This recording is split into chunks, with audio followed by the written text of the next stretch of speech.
I'm joined by Sandi Larkin, an interior designer with a wealth of experience in this field. So welcome, Sandi. Thank you, Rebecca. Today's topic is reinvention. How have you done that in your career, Sandi? Well, Rebecca, I started off as a fashion designer. Always had an absolute love of style. So I think understanding fashion and understanding style, I got really involved in paint because it was a very transforming time in my life. I had 2 young children and I had to put them through to school. So somehow I made myself into one of the top decorative painters in the country. Fantastic. And I did some of the most beautiful work. But I also did have a passion for it. I absolutely loved it. I dreamed, slept, and ate paint. I just couldn't wait to get up in the next morning. And I think that drive of passion is a way of reinventing yourself. You cannot reinvent yourself without having a passion for what you're doing. And then further than that, I still even went into designing furniture, into designing rooms, houses, and that's how I think I reinvented myself, different passions for different genres. With your 30 years of experience in design, Sandi, how did it all begin for you?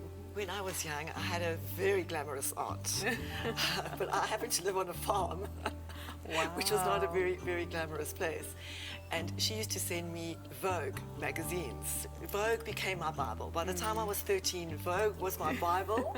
And by the time I was 15, I'd hold out my grandmother's old Singer machine and I was busy making clothes for myself. And then the paint part of it, or did you know how to paint? The paint came late in life. I was painting when I was 3 from my mom, who was an artist. There have been different women who kind of have played a role in your life as well to inspire you. I do come from a family of extremely powerful and motivated women.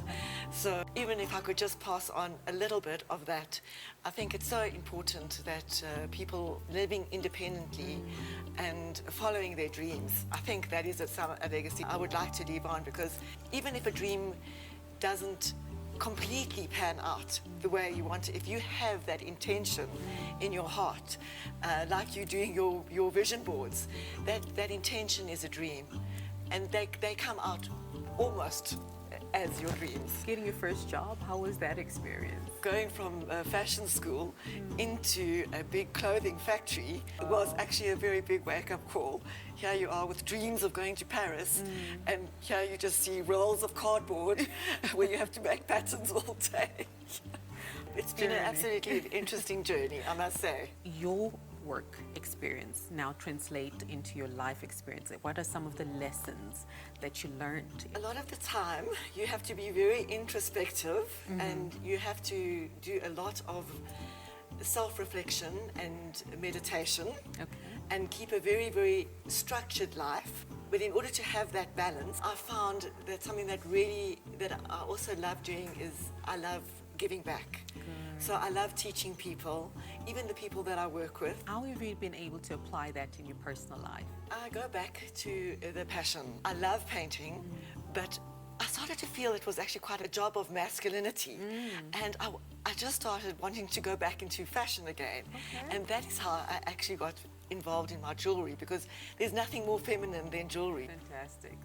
Thank you, Sandi.